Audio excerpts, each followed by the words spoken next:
Alpha Nepali ज्ञानमाला कक्षा 4 पाठ 14। कविताको शीर्षक छ मेरो देशको प्रकृति। यो कविताको रचना गर्नुभएको छ ज्ञानेश्वर सुवेदीले। खोला र फाट पहाड बन क्या राम्रो हिमाल, स्वर्गकै टुक्रा जस्तो छ मेरो देश यो नेपाल। उत्तरमा हिमाल मिलाई लहर मुसुक्क हाँसेको, दक्षिणमा तराई हरियो वनमा मयूर नाचेको। मनोरम लाग्ने नदी र ताल, छाँगा र छहरा, धरिएको पाठ पढाउँछन् जस्ता अटल पहरा।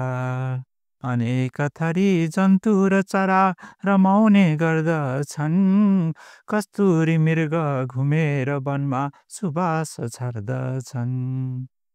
स्वाभिमान हाम्रो कहिल्यै पनि रहेन बन्दकी, अविरल रूपमा स्वच्छन्द बगुन कोशी र गण्डकी। जाति र भाषा संस्कृति हाम्रा छन् थरी थरीका, अनेकलाई मालामा उन्ने आफ्नै छन् तरिका। झुलाई धान गहुँका बाला तराई हाँस्दछन्, उमारी आर्चा फलाई स्याउ हिमाल नाच्दछन्।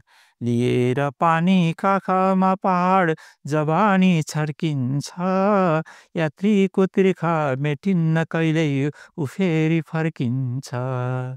लिएर पानी काखमा पहाड जवानी छर्किन्छ, यात्रीको तिर्खा मेटिन्न कहिल्यै उ फेरि फर्किन्छ।